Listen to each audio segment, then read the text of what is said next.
दोस्तों, स्वागत है आपका हमारे चैनल आर.के. वर्मा में। गंगाराम पटेल और बुलाकी दास नाई जूनागढ़ का किस्सा अकबर बीरबल से भी ज्यादा मजेदार कहानी। दोस्तों, बुलाकी नाई ने गंगाराम पटेल के साथ द्वारिका, सुदामापुरी, सोमनाथ, मालिका तीर्थ तथा सत्ताधार आदि के दर्शन कर लिए और लौटने का विचार किया तो गंगाराम पटेल कहने लगे, दोहा होता है ना हर जगह आना बारंबार, आए हैं तो देख लें चल कर के गिरनार।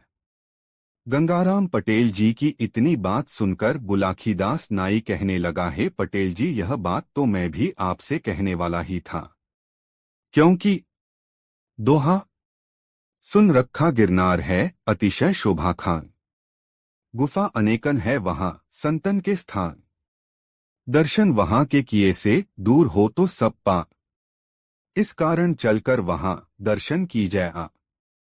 आपस में ऐसी सलाह मिलाकर बुलाकी नाई ने सब सामान तैयार किया और अपना प्रस्थान गिरनार को किया। चलते चलते वह नरसी जी की पावन जन्मभूमि जूनागढ़ में पहुंच गए। वहां उन्होंने दामोदर कुंड में स्नान किया। नरसी जी का जन्मस्थान, पुराना किला, गिरनार पहाड़ पर भतृहरि गुफा, राम मंदिर, जैन मंदिर, गोमुख अंबाजी का मंदिर, गोरखधूना, दत्तात्रेय जी की चरण पादुका, कमंडल कुंड, मुचुकुंद गुफा इत्यादि देखकर वह जूनागढ़ लौट आए और एक बगीची पर अपना आसन लगा दिया। गंगाराम पटेल ने बुलाकी को सामान लाने के लिए रुपए दिए। बुलाकी बाजार को गया और वहां से अपना सामान खरीदकर बगीची की ओर आ ही रहा था तो शहर के बाहर उसने एक स्वच्छ तालाब पानी से भरा हुआ देखा। उसमें शोभायमान कमल के फूल खिले हुए थे। तालाब की ओर से संगीत की मनोहर ध्वनि तो आ रही थी, परंतु वहां गाने बजाने वाला कोई भी दिखाई नहीं दे रहा था। बुलाकी को बड़ा आश्चर्य हुआ और वह सामान लेकर सीधा बगीची पर आया और अनमना सा बैठ गया। बोला, मुझे घर जाना होगा। बुलाकी नाई की बात सुनकर गंगाराम पटेल ने कहा कि अरे, अब तो हम अपने घर को ही लौटेंगे। पहले भोजन बनाओ, खाओ, फिर रोज की भांति आज भी सोते समय तुम्हारी समस्या का निदान कर तुम्हें संतुष्ट कर लूंगा। तब बुलाकी नाई पानी भरकर लाया, बर्तन साफ किए, फिर चूल्हा जलाकर खाना बनाया और खाया। बुलाकी ने पटेल जी का बिस्तर लगाकर हुक्का भर के रख दिया। सब सामान ठीक प्रकार से रखकर बुलाकी पटेल जी के पांव दबाने लगा। तब पटेल जी ने मुस्कुराते हुए कहा, भाई बुलाकी, आज तुम जो अनोखी बात देखकर आए हो वह मुझे बताओ। बुलाकी नाई कहने लगा कि आज मैं जब खाने पीने का सामान लेकर वापस आ रहा था तो रास्ते में शहर के बाहर एक विशाल तालाब देखा था जो स्वच्छ जल से भरा हुआ था। उसमें सुंदर सुहाने कमल खिल रहे थे। कुछ लोग नौका विहार कर रहे थे। उस तालाब की ओर से गाने बजाने की बड़ी मनोहर ध्वनि सुनाई दे रही थी, परंतु वहां कोई गाने बजाने वाला दिखाई नहीं दे रहा था। ना वहां कोई ऐसा स्थान ही था जहां गाना बजाना हो सकता है। यह देखकर मुझे बड़ा आश्चर्य हुआ। आप कृपा करके बताएं कि यह कौन सा तालाब है। गंगाराम पटेल कहने लगे, एक ब्राह्मण था जिसका विवाह नहीं हुआ था। उसने मन में विचार किया कि भगवान ने अच्छा ही किया जो कि मैं गृहस्थी की सब बाधाओं से दूर हूं। तब मुझे परलोक सुधारना चाहिए। वह अपना घर छोड़कर निकल पड़ा और महात्मा हो गया। उसने बहुत कठोर तप किया, किसी भी सांसारिक वस्तु पर ध्यान न देकर सदैव भगवान में लीन रहने लगा। कई कई दिन निराहार उपवास किए और पानी के सहारे ही अपना जीवन निर्वाह किया। उसकी इस कठिन तपस्या से इंद्र का सिंहासन हिलने लगा। इंद्र भयभीत हो गए और नारद जी से कहने लगे कि हे मुनिदेव, क्या कारण है कि आज मेरा सिंहासन चल रहा है। देवराज की यह बात सुनकर नारद जी कहने लगे, दोहा, एक तपस्वी तप करे जूनागढ़ दरमियान, तप से सिंहासन हिला सत्य करूं बखान, पूरन तप वह जो करे लीजे आप विचार, इंद्रासन पर आके कर ले वह अधिकार। देव ऋषि की बात सुनकर इंद्र चिंतित हुए और नारद जी से बोले, दोहा, मुझसे जो मुनिदेव यह सिंहासन छिन जाए, बात बिगड़ जाए सभी, अब कछु करो उपाय। इंद्रदेव की बात सुनकर नारद जी कहने लगे कि आप कुछ उपाय करें। साहस खोने से कोई लाभ नहीं। उनके जाने के पश्चात इंद्र ने विचार किया कि किसी अप्सरा को बुलाकर उस तपस्वी के पास भेजा जाए तो उसका तप भंग करेगी। अप्सरा के प्रेम में आसक्त होकर तप से विमुख हो वह तपस्वी अप्सरा के साथ विहार करने लगेगा तो उसकी शक्ति क्षीण हो जाएगी। इस प्रकार विचार करके इंद्रदेव ने एक अति चतुर अप्सरा को बुलाकर कहा, जूनागढ़ में एक तपस्वी तपस्या कर रहा है जिससे मेरा सिंहासन ही हिल गया है। अब तुम अपने समाज सहित वहां जाओ और उस तपस्वी को मोहित करके उसको सबसे भ्रष्ट करो। इंद्रदेव के कहे अनुसार अप्सरा अपने समाज सहित उस स्थान पर आई जहां तपस्वी तपस्या कर रहा था। उसने अपनी माया से एक सुंदर उपवन और एक विस्तृत सुंदर सरोवर की रचना की जिसमें सुंदर कमल के फूल खिले हुए थे और भंवरे गुंजन कर रहे थे। इसके बाद उस सुंदर उपवन में अपने साथियों के सहित अप्सरा ने संगीत आरंभ किया था, जिन्होंने नाना प्रकार के साज बजाए। अप्सरा ने पंचम स्वर में मन को मोहने वाली रागिनी गाई तो सारा उपवन गूंज उठा और जो तपस्वी समाधि लगाए बैठा था उसकी समाधि टूट गई और उसका ध्यान और अप्सरा के संगीत की ओर गया। वह तपस्वी अपना आसन छोड़कर उधर को चल दिया जिधर से अप्सरा के गाने की मधुर आवाज आ रही थी। जब तपस्वी अप्सरा के निकट पहुंचा तो अप्सरा ने उसको कनखियों से देखा।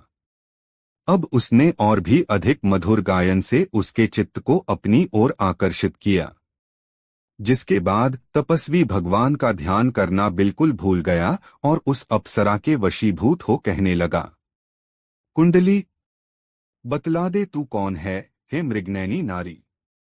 भूला मैं जब तब सभी तेरी छटा निहारी। तेरी छटा निहारी हृदय में मैं अपने हर्षाया।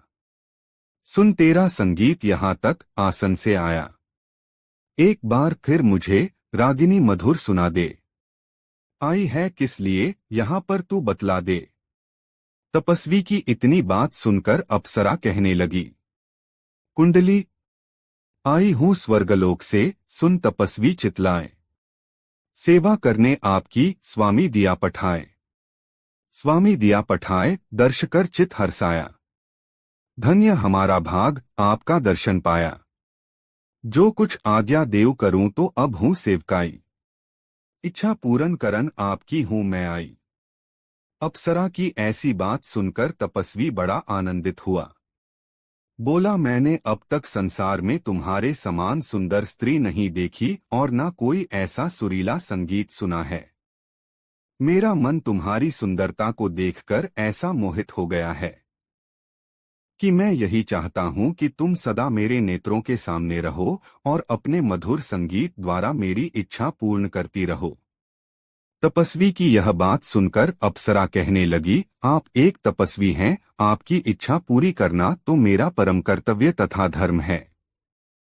मैं आपकी आज्ञा को शिरोधार्य कर पालन करूंगी। अब आप मुझे सेवा की आज्ञा तो दीजिए। मैं वही करूंगी जिसे करके आपको सुख पहुंचे। अप्सरा की यह बात सुनकर तपस्वी कहने लगा, यदि तुम यहाँ उपवन में रह अपने संगीत एवं सहवास से मेरी इच्छा पूरी करोगी तो समाज वाले देखकर हंसेंगे। आथ किसी अदृश्य स्थान में तुम मेरी कुछ समय तक इच्छा पूरी कर सको तो मैं अपने को अत्यंत भाग्यशाली समझूंगा। अप्सरा ने यह बात सुनी तो समझ गई कि अब तो तपस्वी मेरे वश में है। इससे अपने बिगाड़ का कुछ भय नहीं और अब मैं आसानी से इंद्रदेव का कार्य पूरा कर सकूंगी। वह कहने लगी, मैं कोई साधारण स्त्री नहीं हूं, स्वर्गलोक की रहने वाली हूं। अब तक मैं किसी पुरुष पर मोहित नहीं हुई हूं और न किसी के साथ विहार ही किया है।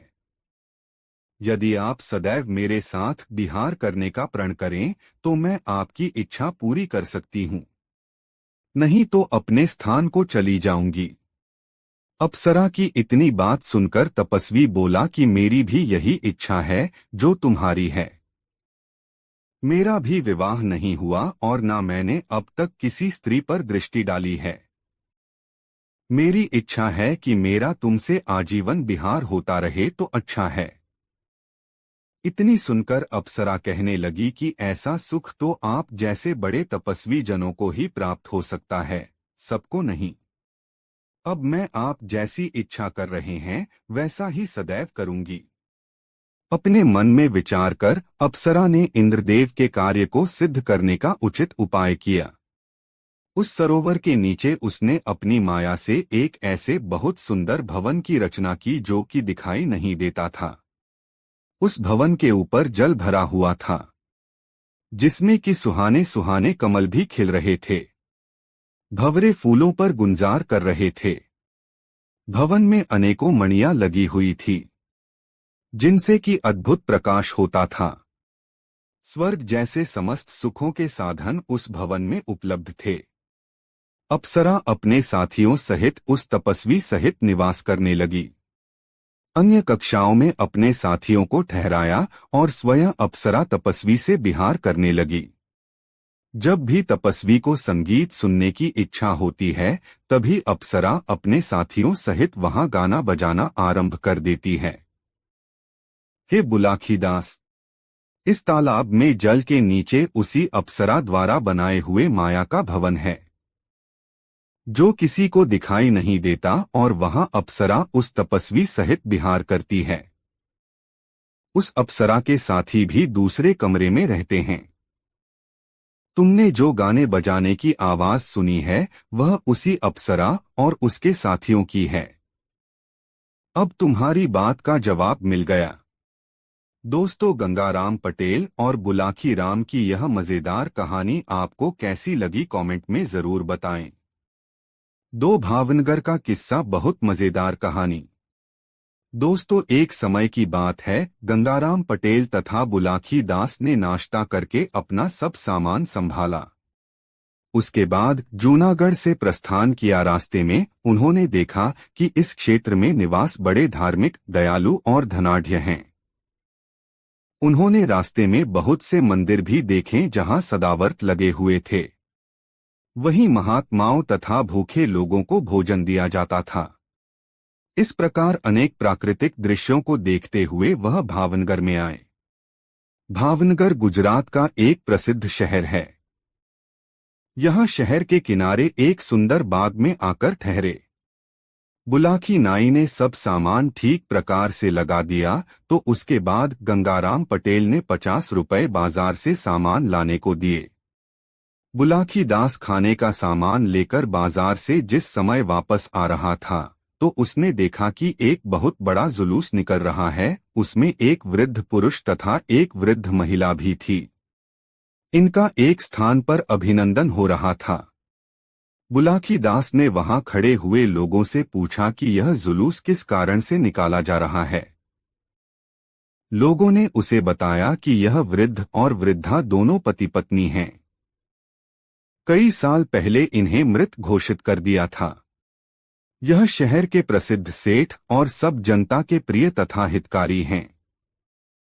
इनके मरने के समाचार है। सब जनता बहुत दुखी थी, परंतु आज यह जीवित यहाँ आए हैं तो जनता ने इसी उपलक्ष्य में इनका जुलूस निकालकर खुशी मनाई है। जगह जगह दोनों का अभिनंदन हो रहा है। बुलाकी दास को यह बात सुनकर बड़ा आश्चर्य हुआ और वह कहने लगा कि कई साल पहले जो व्यक्ति मर चुके थे आज भी जीवित कैसे हो गए हैं, और उनका जुलूस इस उत्साह से क्यों निकल रहा है। अपने मन में विचार करता हुआ बुलाकी नाई सामान लेकर पटेल जी के पास आया और उनके सामने सामान रखकर कहने लगा, पटेल जी, अब तो मुझे आज्ञा दो। इतनी सुनकर गंगाराम पटेल कहने लगे कि मालूम होता है तुम कोई अजूबा चरित्र देखकर आए हो, तभी यह बात कह रहे हो। अब तुम पहले तो खाना बनाओ, खाओ, रोज की भांति सोते समय मैं तुम्हारी बात का जवाब दूंगा। गंगाराम पटेल की बात सुनकर बुलाकी दास पानी भरकर लाया, चूल्हा जलाया। फिर दोनों ने मिलकर भोजन बनाकर खाया। बुलाकी नाई पटेल जी का बिस्तर लगा दिया और हुक्का भरकर उनके सामने रख दिया। फिर बर्तन साफ कर अपना सब सामान ठिकाने पर लगाया और पटेल जी के पैर दबाने लगा और पटेल जी से बोला कि आपने कहा था कि सोते समय जो भी बात है उसका जवाब दूंगा, अब जवाब दो। इतनी सुनकर गंगाराम पटेल बोले, बताओ तुमने आज क्या अनोखी बात देखी है। इतना सुनकर बुलाकी नाई बाजार में देखा हुआ वह दृश्य बयान कर दिया। इतनी बात बुलाकी नाई ने सुनकर गंगाराम पटेल, देखो फौज में नक्कारा और बात में हुंकार जरूरी है। सो तुम जब हंकारा देते रहोगे तब तक मैं बात कहूंगा, जब हुंकारा देना बंद कर दोगे तो मैं भी बात बंद कर दूंगा। यह कहकर गंगाराम पटेल बात कहने लगे और बुलाकी नाई हुंकारा देने लगा। गंगाराम पटेल जी बोले, इस नगर में एक समय सेठ जीवनलाल रहते थे। चंपा नाम की उनकी पत्नी थी। वह दोनों वृद्ध हो गए थे, परंतु उनके कोई संतान नहीं हुई थी। संतान के दुख में वह दुखी रहते थे। एक दिन चंपा अपने पति से कहने लगी, दोहा, अब तक मेरे हैं प्रभु, हुई नहीं संतान। ब्याह दूसरा कीजिए, भली करे भगवान।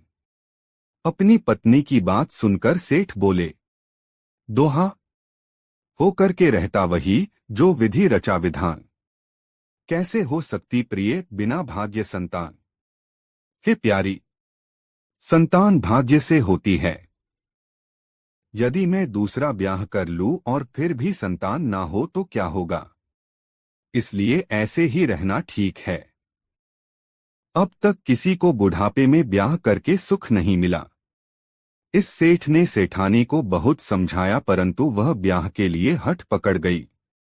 अपनी पत्नी का हठ देखकर थोड़े दिन में एक 20 वर्ष की कन्या से विवाह कर लिया।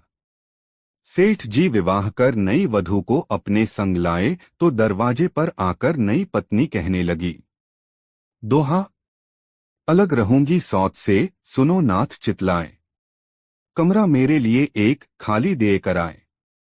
नई वधू की ऐसी बात सुनकर सेठ कहने लगा, दोहा, पत्नी मेरी वृद्ध है, सभी गुणों की खान। मिलकर के उससे रहो, पाओ सुख महान। सेठ ने बहुत समझाया मगर नई पत्नी कहने लगी कि एक म्यान में 2 तलवार नहीं समा सकती। सेठ ने परेशान देखकर सब हाल अपनी पहली पत्नी से कहा, जिसे सुनकर उसने एक कमरा नई बहू के लिए अलग रहने को खाली कर दिया। नई बहू उस कमरे में आई और रहने लगी। सेठ का एक मुनीम था जिसकी उम्र लगभग 24 साल की थी। थोड़े दिन में नई बहू की उस मुनीम से आंख लड़ गई तो वह दोनों छिपकर अपनी वासना की तृप्ति करने लगे। मोहल्ले में मुनीम ने खबर कर दी कि सेठ पागल हो गए हैं। धीरे धीरे सेठ के पागल होने की खबर सब नगर में फैल गई। सेठ ने यह बात सुनी तो उसे बड़ा दुख हुआ, परंतु उसकी समझ में कोई बात नहीं आई। सेठ की पहली पत्नी ने मुनीम और सेठ की पत्नी का व्यवहार ताड़ लिया था। वह अपने पति से कहने लगी कि तुम्हारे मुनीम ने तुम्हारे पागल होने की खबर उड़ाई है। उसके नई बहू से दूषित संबंध हैं। यह लोग किसी षड्यंत्र से हम तुम दोनों को मरवाकर आप आनंद से जीवन व्यतीत करना चाहते हैं। सेठ ने कहा कि अब मैं होशियार रहूंगा। मुनीम और सेठ की नई पत्नी आपस में एक साथ रहती थी। एक दिन मुनीम ने सेठ की नई पत्नी को समझाया कि कहीं ऐसा ना हो कि पहली पत्नी को सेठ सभी जायदाद दे दें। इसलिए उचित है कि सेठ से उसकी संपत्ति को अपने हक में लिखवा लूं। सेठ की नई पत्नी ने भी इसका समर्थन किया। मुनीम उस शाम को शराब पीकर आया और एक लिखा हुआ पत्र सेठ के सामने रख दिया। उसने सेठ को पिस्तौल दिखाकर जबरन उस कागज पर हस्ताक्षर करा लिए। सेठ ने मरने के डर से उस पर हस्ताक्षर कर दिए। अब मुनीम और सेठ की नई पत्नी स्वच्छंद होकर रहने लगे। फिर एक दिन मुनीम ने सेठ को भोजन के साथ विष खिलाकर एक बड़े नाले में बहा दिया और दूसरे दिन मोहल्ले में खबर उड़ा दी कि सेठ पागल थे। ना जाने वह रात में कहाँ चले गए। यह खबर सुनकर लोग बहुत दुखी हुए। अब पहली बहू के दुख का ठिकाना भी ना रहा। बेचारी बहुत रोई मगर क्या करती। एक दिन उस मुनीम ने सेठ के कपड़ों में खून के कुछ दाग लगाकर और हड्डियों का एक पंजर तलाश करके मोहल्ले में एक खबर सुनाई कि जंगल में सेठ की हड्डियां और वस्त्र मिले हैं। ऐसा मालूम होता है कि उन्हें जंगल में कोई जानवर खा गया। मोहल्ले के लोग वहां गए और सेठ के कपड़ों तथा हड्डियों के पंजर को उठा लाए और वैदिक रीति से दाह संस्कार कर दिया। अब सेठ की नई पत्नी और मुनीम पति पत्नी की भांति मकान में निडर होकर रहने लगे और सेठ की पहली पत्नी को दुख पहुंचाने लगे। वह कहने लगी, मैं सेठ की पत्नी हूं, उसकी संपत्ति मालिक हूं। मुझे सेठ के मरने की बात में भी बहुत लोगों का षड्यंत्र दिखता है। मैं यह सब पुलिस को बताऊंगी। यह सुनकर मुनीम और सेठ की नई पत्नी ने विचार किया कि अभी मामला ताजा है, इसलिए थोड़े दिन तो इसे सुख से रखना चाहिए, जिससे यह सेठ को भूल जाए, फिर इसका भी कुछ इंतजाम कर देंगे। यह विचार कर सेठ की नई पत्नी ने बनावटी प्रेम दिखाकर उसकी खुशामद की और कहा, तुम मुझसे बड़ी हो, मैंने बड़ी भूल की है जो तुम्हें कष्ट दिया है। अब कष्ट नहीं दूंगी, तुम्हें बड़ी बहन बनाकर रखूंगी। जिस नाले में सेठ को जहर खिलाकर फेंका गया था, आगे चलकर उसके किनारे एक महात्मा की कुटिया थी। महात्मा की नजर सेठ की लाश पर पड़ी तो उसने उसे निकलवाया। उसने देखा कि यह मरा नहीं है, बल्कि किसी ने जहर खिला दिया है। महात्मा ने जड़ी बूटियों से उसका इलाज किया तो सेठ का विष उतर गया और उसे होश आ गया। महात्मा ने उसे अच्छी तरह रखा, जिससे कुछ दिनों में वह स्वस्थ हो गया। वह सेठ महात्मा का शिष्य होकर उसी स्थान पर भगवान का भजन करने लगा। अब उसका हृदय समाज से ऐसी घृणा करने लगा कि उसने अपने घर जाने का भी विचार छोड़ दिया। उधर मुनीम आनंदपूर्वक सेठ की नई पत्नी के साथ विहार करता रहा।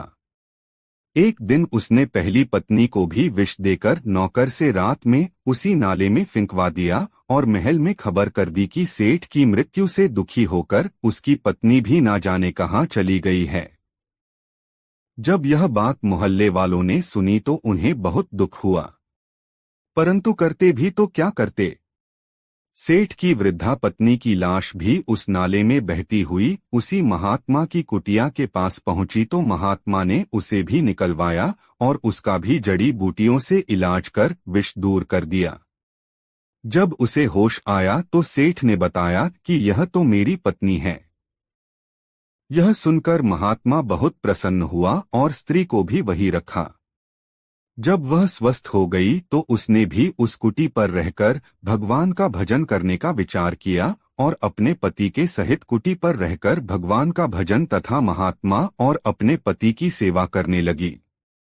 महात्मा ने उन दोनों को समझाया कि जल्दी से जल्दी ही ऐसा समय आने वाला है कि मैं तुम्हें इस कुटी से तुम्हारे मकान को ले चलूंगा। पति पत्नी दोनों ने महात्मा की आज्ञा शिरोधार्य मानकर उनके वचनों को मानने का वचन दिया। थोड़े दिन के बाद मुनीम ने सोचा कि सेठ और वृद्ध सेठानी का अंत हो चुका है।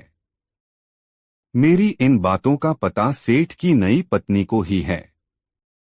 यदि इसको जान से मरवा दिया जाए तो मैं इस सेठ की सभी जायदाद का अकेला मालिक बन जाऊं। उसने जिस नौकर से सेठ सेठानी को जहर दिलवाया था, उसे 5,000 रुपए देने का वादा करके अपनी ओर मिला लिया।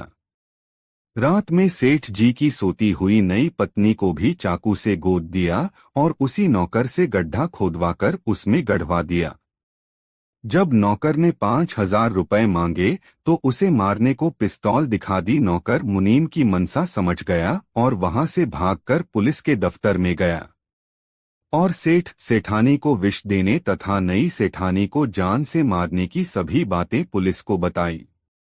पुलिस अधिकारी मकान पर छापा मारकर सेठ की नई पत्नी की लाश गधे से निकालकर मुनीम को गिरफ्तार कर जेल भेज दिया।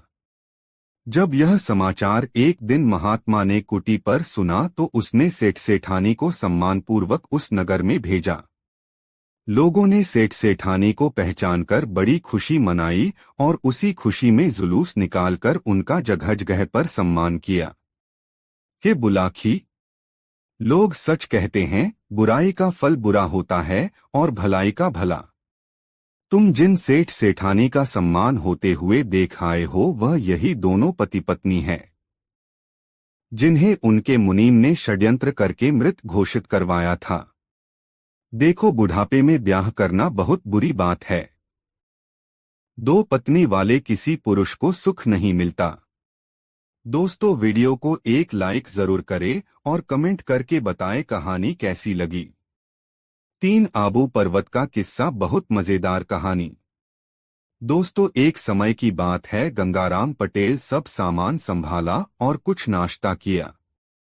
बाद में आश्रम के महात्मा को गंगाराम पटेल ने माथा नवाकर कुछ रुपए भेंट किए और आज्ञा लेकर अपने घोड़ों को आश्रम में ही छोड़ दिया और रेल द्वारा चल दिए। आबू पर्वत की ऊंची ऊंची चोटियां तथा उन पर हरे भरे फल फूलों वाले वृक्ष मन को लुभाते हुए प्रतीत होते थे।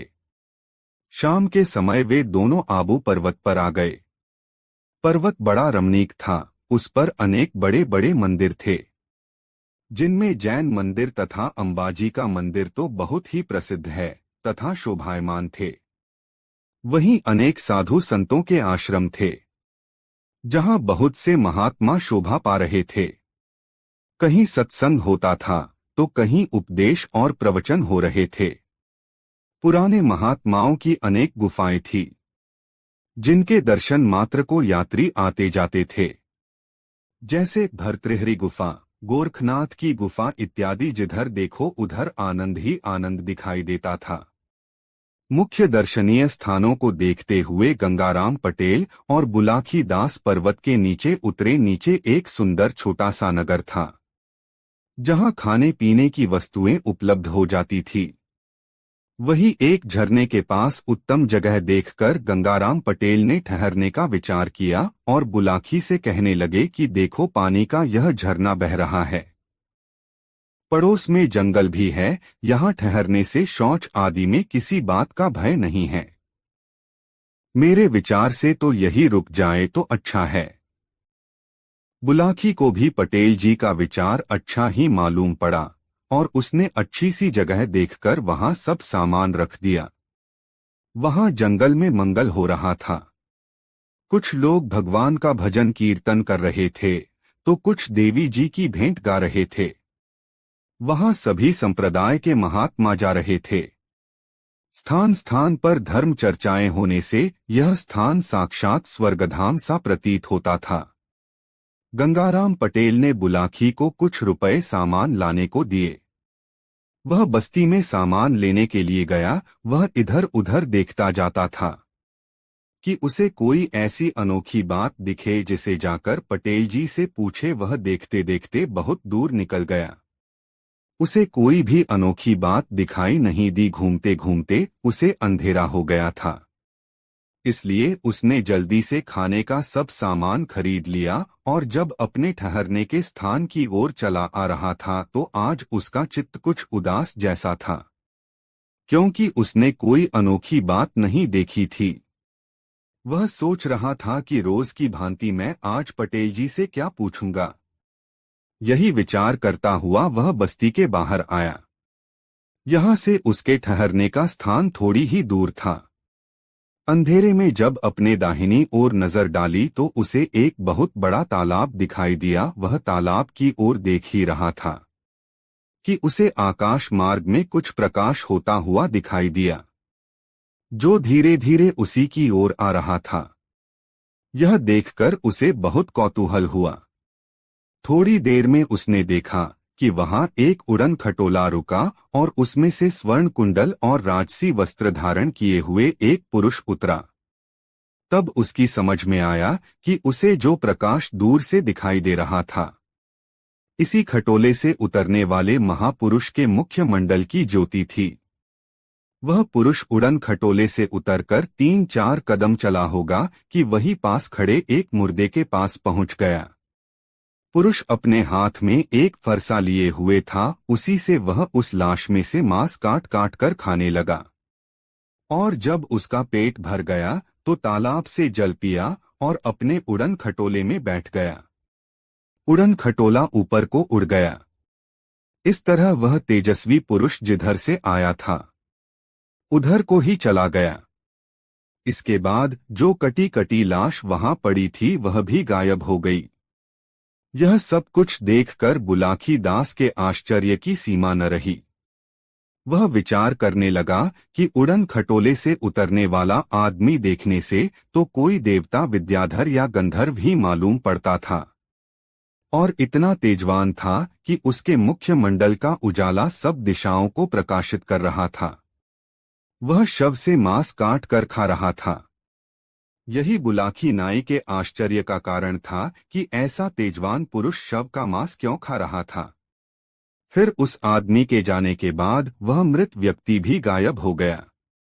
अपने मन में नए नए विचार बनाता हुआ बुलाकी गंगाराम के पास गया और उनके सामने सामान रख दिया और कहने लगा कि आज मैं एक ऐसी अद्भुत बात देखकर आया हूं जिसका जवाब आप कभी नहीं दे सकते हैं।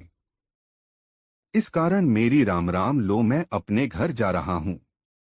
इतनी सुनकर पटेल कहने लगे, तुम्हें मालूम है कि तुमने अब तक जितनी भी अजीब बातें देखी हैं उनका जवाब मैंने दिया है। आज भी तुम्हारी बात का जवाब दूंगा, लेकिन पहले खाना बना खा लो, बाद में पूछना। गंगाराम की बात सुनकर बुलाकी पास के झरने से पानी भरकर लाया और बर्तन साफ किए, चूल्हा चेताया, साग बनाकर चढ़ाया और आटा गूंथा। जब साग बन गया तो पटेल जी पराठे बनाने लगे। जब वह भोजन बनकर तैयार हो गया तो दोनों ने आनंदपूर्वक भोग लगाया। फिर बुलाकी ने पटेल जी का बिस्तर लगाया और हुक्का भरकर उनके सामने रखा। जितनी देर में पटेल जी ने हुक्का पिया, बुलाकी ने सब बर्तन साफ किए और अब अपना सामान संभाल कर रखा। फिर बुलाकी धीरे धीरे पटेल जी के पैर दबाने लगा। पांव दबाते दबाते जब पटेल जी को नींद आने लगी तो वह बोला, पहले मेरी बात का जवाब दो, बाद में सोना। इतनी बात सुनकर गंगाराम पटेल बोले, हाँ बताओ, तुम्हारी ऐसी कौन सी अनोखी बात है जिसका जवाब सुनने के लिए तुम इतने बेचैन हो रहे हो। तब बुलाकी ने उड़न खटोले से उस महापुरुष के उतरने के बाद सारा देखा हुआ हाल बयान कर दिया। बुलाकी की इस प्रकार की बात सुनकर गंगाराम पटेल कहने लगे कि आज वास्तव में तुमने एक विचित्र घटना देखी है, इसे जो सुनेगा आश्चर्य ही करेगा। मैं तुम्हें अब उस तेजस्वी पुरुष के विषय में सब कुछ बताता हूं, तुम ध्यान लगाकर सुनो। जिस तरह फौज में नक्कारा विशेष महत्व रखता है, उसी प्रकार किस्सा कहानी में हुकारा का महत्व है। जब तक तुम हुकारा देते जाओगे मैं बात कहता चलूंगा, और हुकारा बंद होते ही मैं बात करना बंद कर दूंगा। बुलाकी ने हुकारा भरना स्वीकार कर लिया। गंगाराम पटेल वह कहानी आरंभ करते हुए बोले, हे बुलाकी, तुम्हें अब मैं जो कुछ बताता हूं वह सुनो। एक राजपूत था। बचपन से ही उसकी तंदुरुस्ती बड़ी अच्छी थी। मलाई करने कराने का उसे बड़ा चाव था। व्यायाम करता था और कुश्ती भी लड़ता था। उसने बड़े बड़े पहलवानों की कुश्ती में पछाड़ा था। वह ब्याह लायक हुआ तो राजा ने उसका विवाह करने का विचार किया। जब राजकुमार को यह बात मालूम हुई तो उसने कहा, दोहा ब्याह रचाने का पिता, छोड़े आप विचार। ब्रह्मचर्य पालन करूं, ली मैंने चित्धार। इस पर राजा ने राजकुमार से कहा, दोहा बिन ब्याह के सुत मेरे चले न वंश अगार। ब्याह रचा ओहे कुमार बना रहे परिवार। राजा बोला, हे पुत्र, तुम मेरे इकलौते पुत्र हो। अगर ब्याह नहीं करोगे तो हमारा वंश डूब जाएगा। इस प्रकार राजा ने समझा बुझाकर उसका विवाह कर दिया।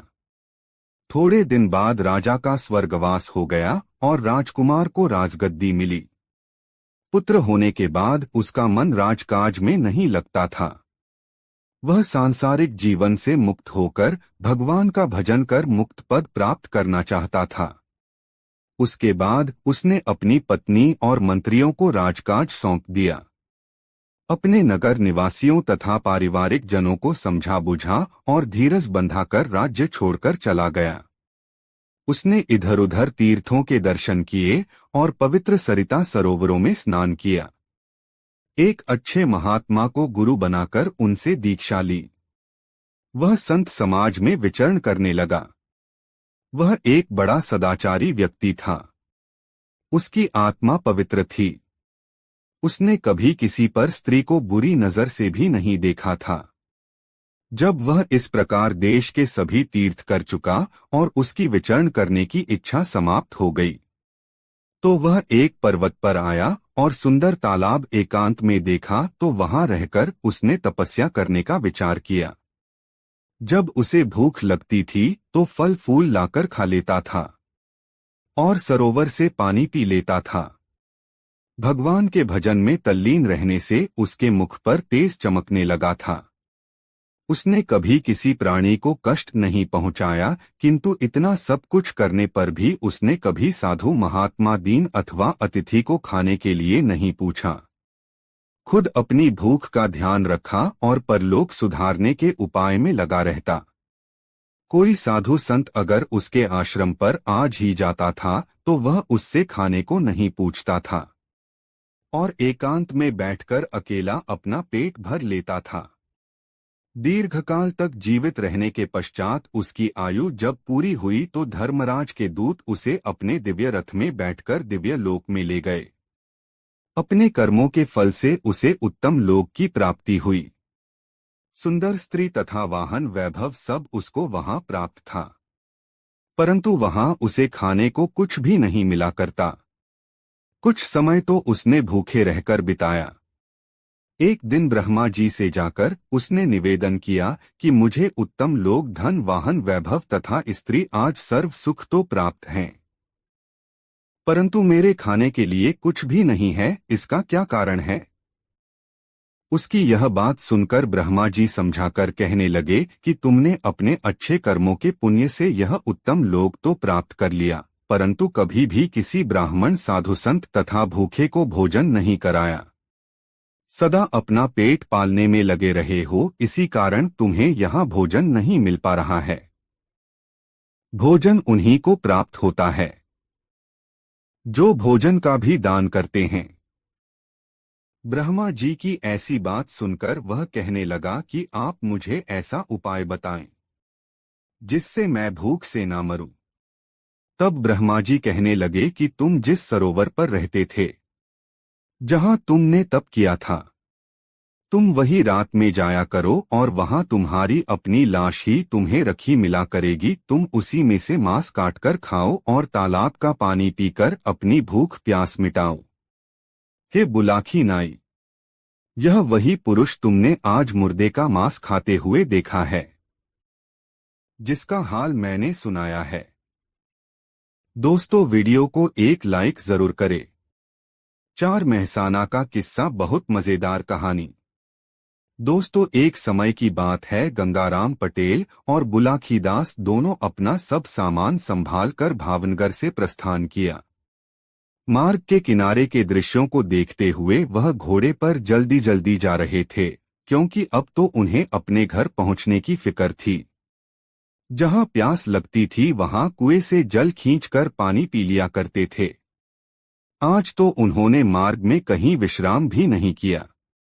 वह बीकानेर होते हुए सुरेंद्र नगर आए। वहां से मार्ग तो अहमदाबाद की तरफ जाता था और दूसरा मेहसाना की ओर। अहमदाबाद का मार्ग छोड़कर वह मेहसाना के मार्ग पर चले। चलते चलते सायंकाल वह मेहसाना आ गए। नगर के किनारे पर ही संत का एक आश्रम था। गंगाराम पटेल ने वहां के महात्मा से अपने ठहरने का विचार प्रकट किया तो उन्हें ठहरने की आज्ञा मिल गई। पटेल जी और बुलाकी ने देखा कि आश्रम पर अनेक संत महात्मा ठहरे हुए हैं। कोई वैष्णव है तो कोई सन्यासी, कहीं पर उदासीन अपना धूनी जमाए चिमटा गाड़े हुए आसन पर विराज रहे हैं। अनेक भक्त संतों की सेवा में लगे हुए हैं। पटेल जी अपना सामान महात्माओं से अलग एक और कुएं के पास रखवाया। उसके बाद बुलाकी को 50 रुपए देकर कहा कि तुम सामान लेकर जल्दी आना, कहीं ऐसा ना हो कि तुम बाजार में जाकर इधर उधर घूमते रहो। अगर बाजार बंद हो गया और सामान ना मिला तो भूखा ही मरना पड़ेगा। बुलाकी रुपए लेकर बाजार गया। वहां उसने अपना आवश्यक सामान खरीदा और जब वह आ रहा था तो उसने देखा कि एक अच्छा जुलूस जा रहा है। लोगों से पूछने पर पता चला है कि वह राजा के राजगुरु हैं। कभी कभी यहाँ राजा के महल में इसी भांति जुलूस के साथ धूमधाम से आते रहते हैं। बुलाकी ने देखा राजगुरु बहुमूल्य वस्त्र पहने हुए हैं, साथ में बाजे बज रहे हैं। उसी समय वहां एक आदमी आया जिसके साथ 4 सिपाही थे। उस आदमी के आदेश से सिपाहियों ने राजगुरु को पकड़कर उसके हाथों में हथकड़ी डाल दी। बुलाकी यह सब देखता रहा। जुलूस में हलचल मच गई। लोगों ने राजा को खबर की। राजा भी वहां आया और उसने राजगुरु को प्रणाम तो किया, परंतु उन्हें सिपाहियों से मुक्त नहीं करा सका। यह देख बुलाकी को बड़ा आश्चर्य हुआ कि मामूली आदमी के कहने से सिपाहियों ने राजगुरु के हथकड़ी डाल दी और राजा अपने गुरु को मुक्त नहीं करा सका। बुलाकी सोच रहा था कि राजगुरु को गिरफ्तार करने वाला यह कौन आदमी हो सकता है। यूं विचार करता हुआ बुलाकी अपना सामान लेकर संत के आश्रम पर आया और पटेल जी के सामने सब सामान रखकर कहने लगा कि अब मैं अपने घर जाता हूं। मेरी राम राम लो। पटेल जी बोले, हे बुलाकी, मैं समझता हूं तुम अवश्य कोई अजूबा चरित्र देखकर आए हो। अभी पहले भोजन का प्रबंध तो करो, फिर सोते समय तुम्हारी बात को सुन लूंगा और उसका जवाब दूंगा। तब बुलाकी ने कुएं से पानी खींचा। बर्तन व नित्य की भांति मिलजुल कर भोजन बनाकर खाया। फिर बुलाकी ने पटेल जी का बिस्तर लगा दिया, हुक्का भर कर रख दिया। पटेल जी हुक्का पीने लगे। तब बुलाकी ने बर्तन साफ करके रखे और सब सामान चौकसी के साथ रख दिया और फिर पटेल जी के पैर दबाने लगा। जब पटेल जी को नींद आने लगी तो बुलाकी बोला कि आज तो मेरी बात का जवाब दिए बिना ही सोने लगे। इतनी सुनकर पटेल जी कहने लगे, मैं थक गया था, इसलिए नींद आने लगी, मुझे तुम्हारी बात का ध्यान नहीं रहा था। खैर अब जल्दी बताओ कि तुमने आज क्या देखा। तब बुलाकी ने बाजार में जुलूस देखने और उसके बाद राजगुरु की गिरफ्तारी की बात बताई और अंत में बोला, है पटेल जी, मुझे यह आश्चर्य हुआ कि राजा की तो शक्ति सबसे बड़ी होती है। राजगुरु राजा के भी पूज्य हैं, तो ऐसा क्या कारण है कि राजगुरु को एक मामूली आदमी ने गिरफ्तार करा दिया और राजा यह सब कुछ देखता ही रहा। बुलाकी दास नाई की बात सुनकर गंगाराम पटेल बोले, हे बुलाकी, तुम नित्य की भांति हुंकारा देते जाना, तभी मैं अपनी बात को सुनाऊंगा। बुलाकी को समझाकर गंगाराम पटेल ने बात करनी शुरू की और वह हुंकारा देने लगा। पटेल जी बोले, हे बुलाकी, अब मैं तुम्हारी शंका का निवारण कर रहा हूं। सुनो, एक नगर में एक पुरुष अपनी पत्नी सहित रहता था। वह अपने परिवार में पति पत्नी 2 ही प्राणी थे। एक दिन प्रातःकाल पत्नी सोते से जागकर पति से कहने लगी, दोहा, सोवत में सपनों लखों, सुनो नाथ चितलाए। भिक्षा मांगने को गयो, एक भिखारी आए। भिक्षुक को जब मैं गई, उठकर भिक्षा दें। उंगली बासे छू गई, हृदय भई बेचैन। मेरे पतिव्रत धर्म पर आए गई है आँच। उंगली मेरी काट दो, तुम्हें बताऊं साँच। अपनी पत्नी की इस प्रकार की बात सुनकर उसका पति बोला कि दोहा, भीख भिखारी को दई, सपने में सुकुमारी। उंगली बासे छू गई, तो का भयो बिगारी। अरे यह तो सपने की बात है। अगर सपने में किसी भिखारी को भीख देने पर उंगली छू गई तो इसमें कोई पाप नहीं है।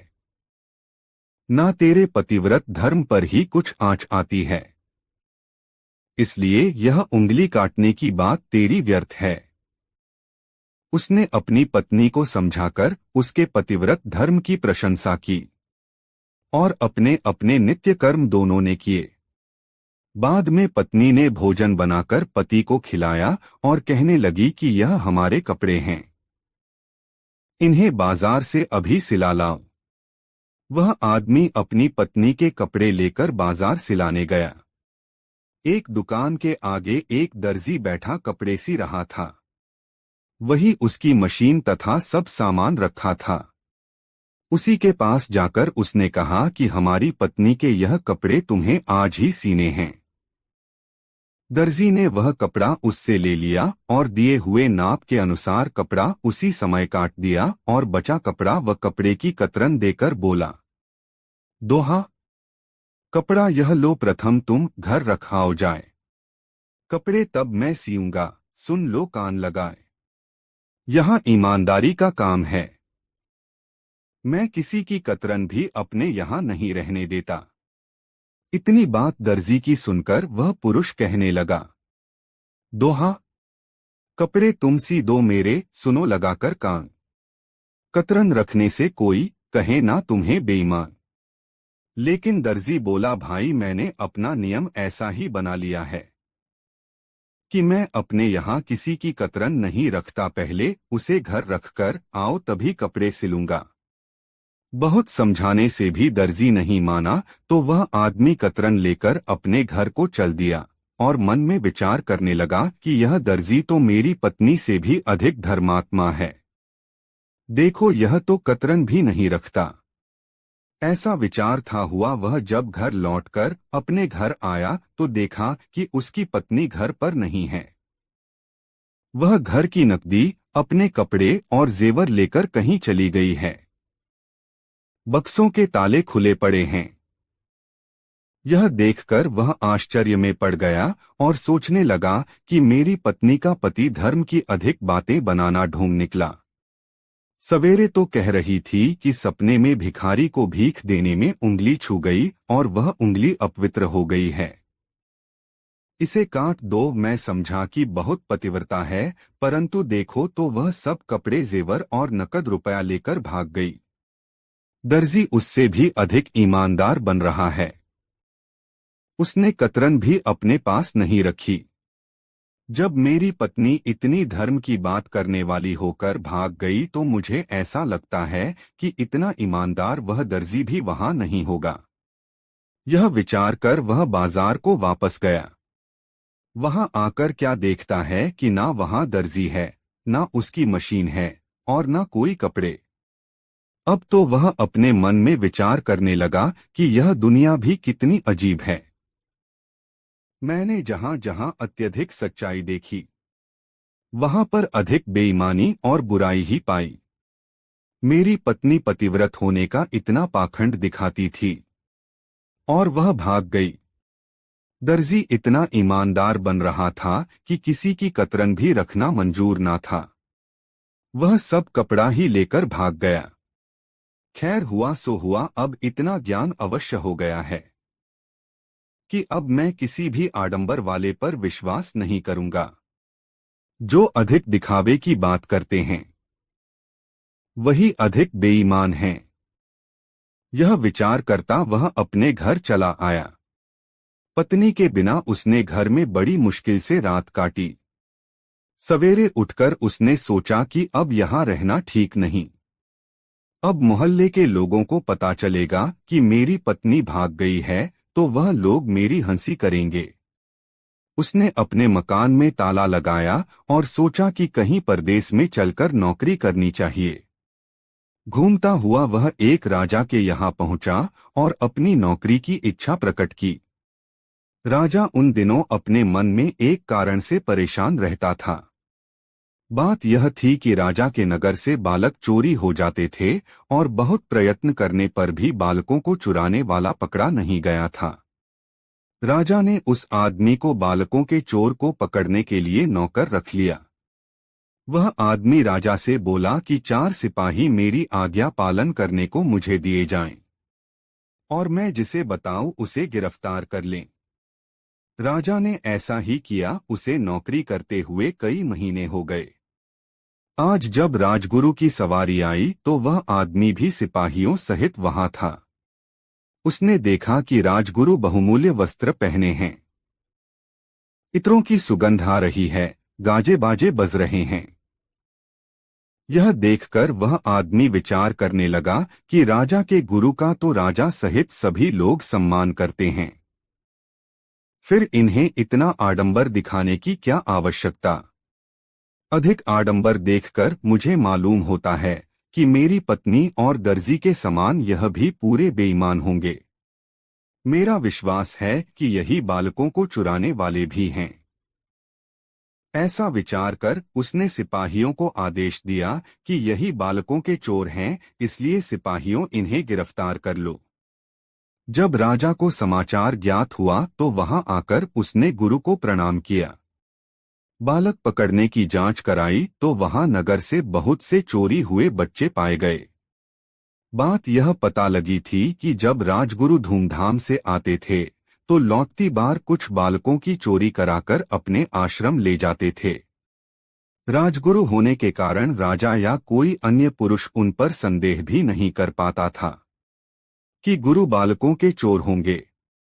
जिन लोगों के बालक राजगुरु के आश्रम पर मिले वे लोग उन्हें वहां से अपने साथ में ले आए।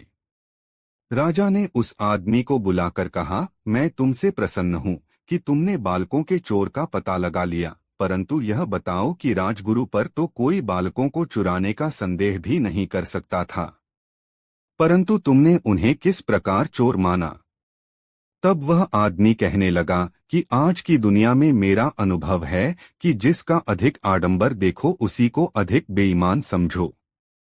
इसके बाद उसने राजा को आप बीती घटनाओं को सुनाया, जिसे सुनकर राजा ने उसे बहुत सम्मान दिया। गंगाराम पटेल बोले कि हे बुलाकी, तुम यही घटना आज देखकर आए हो। अब मैंने तुम्हारा सब आश्चर्य दूर कर दिया है। दोस्तों, कहानी कैसी लगी कमेंट में जरूर बताएं। 5 गंगाराम पटेल और बुलाकी दास नाई। दोस्तों, प्रातःकाल सुबह की बात है। बुलाकी दास नाई की आवाज सुनकर गंगाराम पटेल आंखें मलते हुए उठ गए थे। इसके बाद गंगाराम तथा बुलाकी ने अपना समाचार नित्य कर्म किया, नाश्ता आदि करके अपना सामान संभाला और आबू रोड स्टेशन से मारवाड़ को प्रस्थान किया। यह इलाका रेगिस्तान था। कहीं पर कांटों की झाड़ियां तथा छोटे छोटे पौधे अवश्य दिखाई दे जाते थे। कहीं कहीं कुछ लोग भेड़ बकरियों को चलाते हुए नजर आ रहे थे। अधिकांश लोग ऊंटों पर सवार होकर चलते थे। स्त्री पुरुष तंदुरुस्त दिखाई देते थे। मारवाड़ नगर राजस्थान का प्राचीन प्रसिद्ध नगर है। यह कभी मारवाड़ प्रदेश की राजधानी थी। उन्हें वहां राजा का मारवाड़ी महल देखने को मिला। एक बाग में गंगाराम पटेल और बुलाकी आकर ठहरे। वहां और भी बाहर से आए हुए बहुत से यात्री ठहरे हुए थे। इससे वहां अच्छी चहल पहल थी।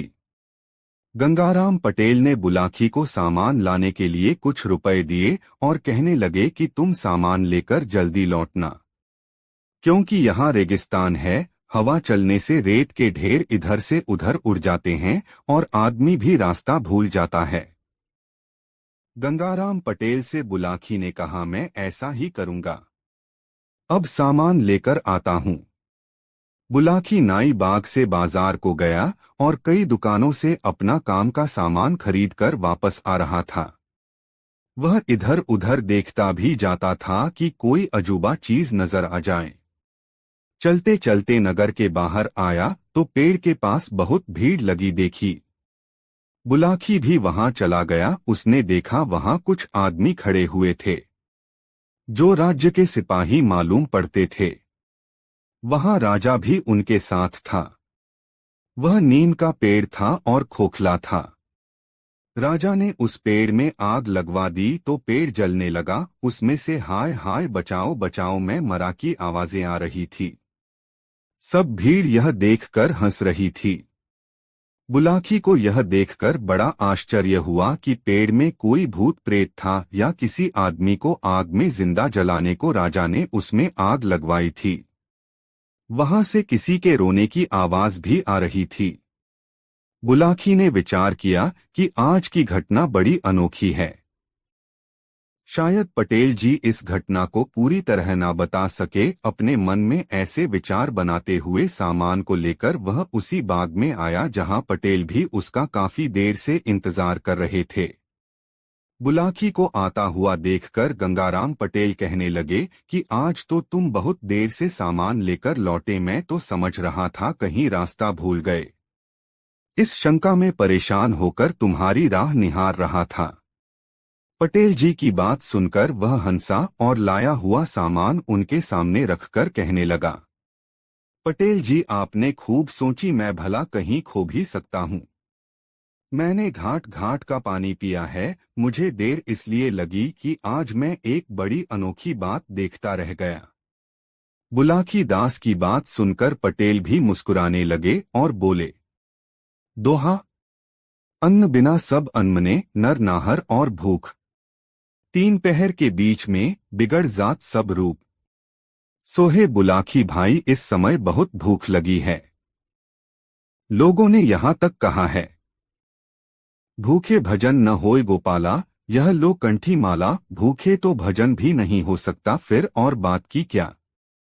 चलो पहले नित्य की भांति भोजन बनाए खाए, तब चित्त में शांति आएगी। तुम्हारी अजूबी बात का जवाब भी उसके बाद दिया जाएगा।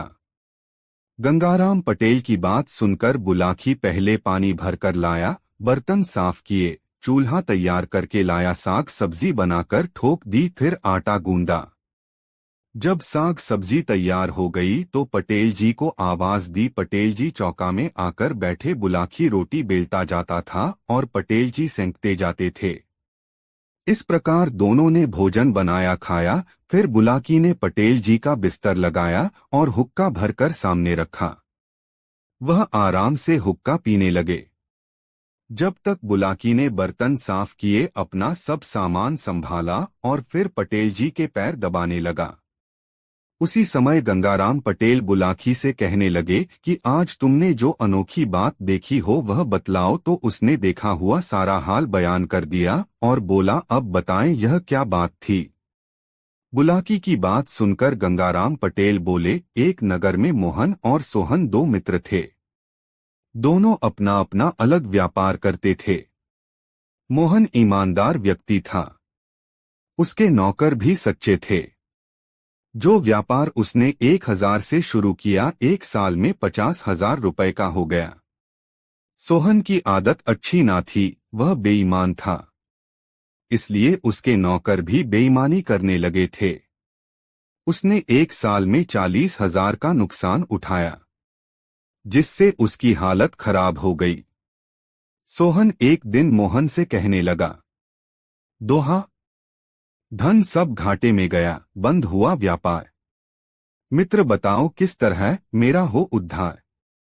सोहन की बात सुनकर मोहन कहने लगा, तुम मेरे पुराने मित्र हो। अगर व्यापार में धन नष्ट कर दिया तो कोई बात नहीं। दोहा, धन मेरे पास है, सुन लो कान लगाए। साझे में हम तुम दो लेंगे काम चलाए। मोहन की बात सुनकर सोहन बहुत प्रसन्न हुआ और बोला, तुम धन्य हो, मित्र हो तो ऐसा हो। अब मेरी समझ में आता है कि दोहा, चल परदेस में करें हम दोनों व्यापार। लाभ में बहुत कमाए धन, मेरा यही विचार। सोहन की बात मोहन ने मान ली और उसके साथ परदेश को व्यापार करने के लिए चल दिया। दोनों ने परदेस में जाकर चित्त लगाकर परिश्रम से अपना व्यापार शुरू किया। दोनों ने बाहर की यात्रा भी कर ली और धन भी कमाया। बहुत पुरानी कहावत है कि कुछ भी करो, कुत्ते की पूंछ टेढ़ी की टेढ़ी रहती है। जिसकी जो आदत पड़ जाती है वह छूटती नहीं। सोहन तो बेईमानी करने वाला आदमी था। वह परदेश में मौका देखा करता था कि कब मोहन को जान से मारकर उसका सब धन हड़प ले। परंतु मोहन के नौकर स्वामी भक्त थे, इसलिए सोहन अपनी योजना में सफल नहीं हो पाया था। वह दिखावटी बातों में तो मोहन से भोली भाली बातें करता था, मगर उसके मन में कपट की कतरनी चलती रहती थी। मोहन बहुत सीधा आदमी था। वह यह समझ भी नहीं पाया कि सोहन के विचार इतने गंदे भी होंगे। परंतु मोहन के नौकरों ने उसे एकांत में बताया कि सोहन के विचार बुरे हैं और किसी न किसी दिन आपको अवश्य धोखा देगा। हम आपको सचेत कर रहे हैं। मोहन ने अपने सेवकों से ऐसी बात सुनी तो उसमें सोहन के साझे में व्यापार खत्म करना ही ठीक समझा। अब मोहन के पास कुल मिलाकर 2 लाख रुपए हो चुका था। मोहन सोहन से कहने लगा, दोहा, बहुत दिनों परदेश में दीने मित्र बिताए, बहुत दिनों से है रही घर की याद सताए। इतनी बात सुन सोहन कहने लगा, दोहा, जो इच्छा हो आपकी तो मुझको स्वीकार, सभी भक्तों से आपके संग में हूं तैयार। सोहन की बात सुनकर मोहन बोला, हे मित्र, परमेश्वर ने और भाग्य ने बड़ा साथ दिया, इस प्रकार यहाँ आकर 2 लाख कमाया। अब हम तुम दोनों 1-1 लाख बंटेंगे और अपने घर चलकर कुछ समय चैन से बैठेंगे। सोहन बोला, रुपए बांटने की ऐसी जल्दी क्या है, घर चलना है, चलो वहीं बांट लिया जाएगा। मोहन यह बात सुनकर राजी हो गया और सोहन को साथ लेकर धन समेत अपने नगर को वापस आ गया। नगर में पहले सोहन का मकान पड़ता था, इसलिए सब धन को लेकर मोहन सोहन के मकान पर गया। कुछ देर बैठने के बाद मोहन ने सोहन से जाने का विचार किया और सोहन को धन बांटने को कहा। सोहन बोला, ऐसी जल्दी क्या है जो कि हम धन बांटने की परेशानी करें, अभी रात है, कल दिन में बांट लेंगे। तब मोहन विश्वास करके सब धन वहीं छोड़कर अपने घर चला गया। 2-3 दिन के बाद मोहन सोहन के यहाँ आया और उसने धन बांटने की बात कही। उस समय सोहन ने उससे साफ कह दिया कि अपने हिस्से का धन तो पहले ही तुम ले गए थे, मेरे पास तुम्हारा कुछ नहीं है। मोहन दुखी होकर अपने घर चला आया। फिर बाद में एक दिन नगर के प्रतिष्ठित लोगों की पंचायत जोड़ी। उसमें भी सोहन ने साफ इनकार कर दिया। सब बातचीत मोहन और सोहन के बीच में थी, कोई गवाह नहीं था जो पंचायत वाले ठीक फैसला करते। अंत में मोहन ने राजा के पास जाकर न्याय की प्रार्थना की। राजा ने सोहन को बुलाकर कहा कि तुम मोहन का 1 लाख रुपया क्यों नहीं देते। सोहन ने कहा कि मैंने सोते समय ही मरघट के पास वाले नीम के पेड़ के पास रुपया मोहन को दे दिया था। यह रुपयों का झूठा दोष मेरे ऊपर लगाता है। राजा ने कहा कि तुम लोगों का कोई गवाह भी है। मोहन ने उत्तर दिया कि हमारा गवाह कोई नहीं है। किंतु सोहन कहने लगा, मैं उस पेड़ से गवाही दिलवा दूंगा। दूसरे दिन राजा ने पेड़ की गवाही देने का निश्चय किया। मोहन और सोहन अपने अपने घर चले आए। घर आकर सोहन ने अपने बाप को सिखाकर रात में ही उस पेड़ की खोह में बिठा दिया और कहा कि जब राजा पूछे तो कह देना कि यहाँ 1 लाख सोहन ने मोहन को दिया था। दूसरे दिन राजा दरबारियों तथा मोहन के साथ उस पेड़ के पास गए और कहा, तू सच बता कि क्या सोहन ने मोहन को 1 लाख रुपए दिया था। पेड़ से आवाज आई, हाँ दिया था। मोहन ने सोहन के बाप की आवाज पहचान ली तो राजा से कान में कहा कि यह सोहन के पिता की आवाज है। राजा सोहन की बेईमानी पर बहुत क्रोध आया। उसने उस पेड़ में आग लगा दी जिसमें जलकर उसका बाप रो रो कर मर गया। तब राजा ने सोहन से मोहन का 1 लाख रुपया भी दिला दिया और कहा, बेईमानी बहुत बुरी चीज है, उसका फल बहुत बुरा होता है। दोस्तों, गंगाराम पटेल और बुलाकी राम की यह कहानी आपको कैसी लगी कमेंट में जरूर बताएं। छह दोस्तों प्रातःकाल सुबह उठकर गंगाराम पटेल और बुलाखी ने सोते से जगने के बाद अपना नित्य कर्म किया। तब बुलाखी कहने लगा कि अब तो अपना गांव भी यहाँ से करीब ही है, भगवान की कृपा से हमारी यात्रा भी सकुशल पूर्ण हो गई है। बुलाखी की बात सुनकर गंगाराम बोले, हे बुलाखी, यहाँ से हम नारायणी धाम होकर घर चलेंगे। गंगाराम की बात सुनकर बुलाखी पूछने लगा कि यह नारायणी धाम कहाँ है और वहाँ कौन सी देवी है और वह क्यों प्रसिद्ध है। पटेल जी बोले कि नारायणी धाम में कोई देवी नहीं है, यह एक सती का स्थान है और भानगढ़ के पास है। कहते हैं कि एक पति पत्नी जो उस स्थान से होकर गर्मी के दिनों में जा रहे थे तो वह वही एक पेड़ के नीचे आराम करने लगे। पति को नींद आ गई, स्त्री पास बैठी थी। उस समय एक काले नाग ने आदमी को डस लिया। स्त्री बहुत दुखी हुई और उसने सोचा कि मेरे पति का प्राणांत हो चुका है, अब मेरा संसार में जीवित रहना व्यर्थ है। मैं यहाँ अपने पति के साथ ही सती हो जाऊं तो उचित होगा। कुछ ग्वारियां वहां अपनी गाय भैंस चरा रही थी। स्त्री ने कहा कि तुम्हारी बड़ी कृपा होगी जो यहाँ कुछ लकड़ी इकट्ठा कर दो, जिससे मैं पति के शरीर के साथ सती हो जाऊं। गवरियों ने उसकी सहायता की। कुछ लकड़ी इधर उधर से इकट्ठी कर दी। अपने मृतक पति के शरीर को लेकर साध्वी स्त्री चिता में बैठ गई। उस चिता में अपने आप आग लगी तो ग्वारियों को बड़ा आश्चर्य हुआ। तब उन्होंने उसे देवी का रूप समझा। गवारियां हाथ जोड़कर कहने लगीं, आप साक्षात देवी हो, यहाँ हमारे पशु बिना पानी पिए बिना रहते हैं। आप कोई ऐसा आशीर्वाद दें जिससे पानी का संकट दूर हो जाए। सती कहने लगी कि अब से यहाँ पानी का दुख दूर हो जाएगा। वह सती हो गई और उसके बाद कहते हैं कि उसी चिता में से ही एक झरना बह निकला। आज वहां सब पशु तथा स्त्री पुरुष आराम से पानी पीते हैं। उस स्थान पर एक मंदिर बन गया और झरने के स्थान पर एक तालाब है, जहां सैकड़ों यात्री नित्य आते जाते हैं।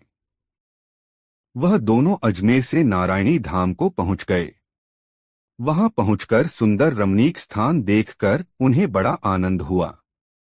उन्होंने झरने में स्नान किया, महास्ती के दर्शन किए और पुजारी से भोग लगवाकर प्रसाद पाया। जलपान करने के बाद एक वृक्ष की छांव में आसन लगाकर वह विश्राम करने लगे। थोड़ी देर बाद बुलाखी को प्यास लगी तो वह पानी लेने आया। वहां पर उसने पानी पिया और लोटा में पानी भरकर पटेल जी के पास वापस जाना ही चाहता था कि उसी समय एक स्त्री और अंधा पुरुष वहां आए। अंधा जब उस झरने में नहाया तो उसे आंखों से दिखने लगा। वह स्त्री पुरुष आनंदित हो उठे। नहा धोकर मंदिर से सती का भोग लगाकर खुश होते हुए अपने घर को चले गए। यह सब देख और मन में विचार करता हुआ वह पटेल जी के पास आया और उन्हें जल का लोटा दिया और झरने पर देखी वह बात बताई और बोला, अब आप कृपा कर बताएं कि वह दोनों स्त्री पुरुष कौन थे। पुरुष कैसे अंधा हुआ था, यहाँ आकर उसे क्यों दिखने लगा। तब गंगाराम कहने लगे, एक गांव में एक ब्राह्मण रहता था जिसका नाम सुदर्शन था। शीला नाम की उसकी पत्नी थी जो बड़ी पतिव्रता थी, लेकिन उनके कोई संतान नहीं थी। एक बार वह दोनों पति पत्नी तीर्थ यात्रा करते हुए जयपुर में आए और गलताजी पर ठहरे। स्थान बहुत रमणीक है, बहुत से महात्मा और संत वहां ठहरे रहते हैं। एक वयोवृद्ध महात्मा अपना आसन एक ओर लगाए हुए बैठा था। शीला और सुदर्शन उसके पास गए और उस महात्मा के चरण छूकर बैठ गए। सुदर्शन कहने लगा कि ईश्वर ने मुझे धन का तो सुख दिया है, खाने पीने की कोई कमी नहीं है, साधु सेवा तथा तीर्थ यात्रा भी कर लेता हूँ, परंतु इतना होने पर भी हम लोगों को एक बड़ा दुख है कि हमारे कोई संतान नहीं है। सुदर्शन की बात सुनकर वयोवृद्ध महात्मा कहने लगे कि मैं तो साधारण साधु हूँ। सुना है बाबा रामदास जो कि हिमालय पर्वत पर रहते हैं। शायद उनके आशीर्वाद से तुम्हारी इच्छा पूर्ण हो जाए। महात्मा के वचनों को सुनकर सुदर्शन और शीला बहुत प्रसन्न हुए। आमेर, नरसिंहगढ़ रोड, किशनगढ़ इत्यादि होते हुए उन्होंने पुष्कर जी जाकर स्नान किया। ब्रह्मा जी का मंदिर, पंचकुंड, गौमुखी लीला, सेवरी, नौशेरा, चंडी देवी और मनसा देवी आदि के दर्शन किए और सायंकाल एक महात्मा की कुटी में ठहर गए। उस महात्मा की आयु लगभग 100 वर्ष थी। उसके आश्रम पर 18 वर्ष की एक परम सुंदरी कन्या रहती थी। सुदर्शन ने उस सुंदरी कन्या को देखा तो उसका मन उसकी सुंदरता पर मुग्ध हो गया। सुदर्शन को इस बात उस कन्या को निहारते देखकर उस साधु को बड़ा क्रोध आया और बोला, तू जो इस कन्या को इस प्रकार देख रहा है इसलिए तू अब अंधा हो जा। महात्मा के श्राप से सुदर्शन अंधा हो गया। यह सब देख उसकी पत्नी को बड़ा दुख हुआ और उसने महात्मा से बहुत विनय की कि श्राप को निष्फल कर दें। परंतु वह महात्मा नहीं माना। शीला कहने लगी कि मैं भी एक पतिव्रता स्त्री हूँ, मैं चाहूँ तो तुम्हें शाप दे सकती हूँ, परंतु मैं ऐसा नहीं करूँगी क्योंकि इससे मेरा पुण्य समाप्त हो जाएगा। तब दूसरे दिन प्रातःकाल उठकर शीला ने बाबा रामदास के स्थान का पता लगाया और सुदर्शन का हाथ पकड़कर बाबा रामदास के स्थान पर पहुंच गई। बहुत से संत उनके पास बैठे हुए थे। वह सुदर्शन का हाथ पकड़कर महात्मा जी के सामने ले गई और पति के सहित चरणों में गिर गई और रोते हुए बोली, महाराज, हम पति पत्नी आपके दर्शनों को आ रहे थे तो रात में एक महात्मा की कुटी पर ठहर गए। कल तक मेरे पति ठीक थे, परंतु उस महात्मा के शाप से अंधे हो गए हैं। हे महात्मा, आप मुझ दुखिया पर कृपा दृष्टि करें। महात्मा बोले, देखो, तुम्हारे पति से अनजाने में एक भूल हुई थी। इसने बालकपन में पेड़ पर बैठे हुए एक कबूतर के गुलेल से एक गुल्ला मारा था। उस कबूतर की आंख फूट गई थी। इसी पाप से आज तुम्हारा पति उस महात्मा के श्राप देने से अंधा हो गया है। तू बड़ी धर्मपरायण पतिव्रता स्त्री है। पतिव्रताओं की शक्ति का भगवान भी पार नहीं पा सकते। तू अपने पतिव्रता धर्म की शक्ति से उस महात्मा का मनमाना अपकार कर सकते थे, परंतु तूने कुछ भी नहीं किया। महात्मा कहने लगे, बेटी, जो करता है भगवान अच्छा ही करता है। मनुष्य तो एक निमित्त मात्र है, उसका तो बहाना हो जाया करता है। अच्छे कर्मों का फल अच्छा ही होता है। तेरे पति को उस महात्मा ने शाप दिया है, मैं उसके साथ का निष्फल नहीं बना सकता। हाँ, मैं तुझे एक ऐसा उपाय बताता हूँ जिससे इसको दृष्टि पुनः प्राप्त हो सकती है। तेरे भाग्य के विषय में भी मैंने पता लगा लिया है। अब तू नारायणी धाम से अपने घर को वापस जाएगी तो 2 वर्षों में तेरे एक पुत्र रत्न उत्पन्न होगा और उसके बाद में एक एक करके पुत्री तथा एक पुत्र और होंगे। हे बेटी, तुम अपनी पतिव्रता धर्म को इसी प्रकार निभाना जिस प्रकार अब तक निभाया है।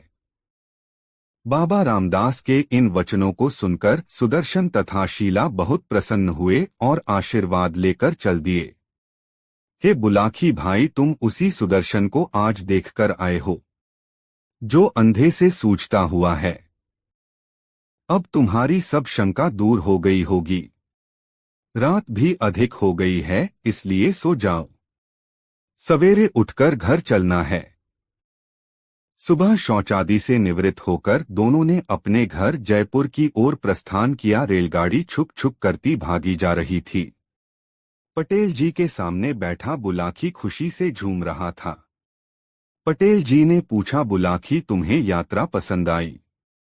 बुलाकी बोला, हाँ महाराज, आपके साथ मैंने जितनी भी यात्राएं की है उनमें मुझे सबसे अच्छी लगी है। जो कथाएं आपने सुनाई हैं मनोरंजक ही नहीं थी बल्कि उनमें शिक्षा तथा ज्ञान की बातें भी भरी थी। मैं आपका जन्म जन्म तक ऋणी रहूंगा। गंगाराम पटेल हंसकर बोले, अब की बार मेरे मन में ब्रज की यात्रा के लिए मथुरा जाने की इच्छा है। देखो परमात्मा कब ऐसा शुभ अवसर देंगे। दोस्तों, गंगाराम पटेल और बुलाकी राम की यह कहानी आपको कैसी लगी कमेंट में जरूर बताएं। इसी और नई मजेदार कहानी सुनने के लिए हमारे चैनल आरके वर्मा को सब्सक्राइब जरूर कर ले। और आप अगर कोई सी कहानी चाहते हैं तो कमेंट करें, वीडियो अपने मित्रों को जरूर शेयर करें। वीडियो देखने के लिए धन्यवाद।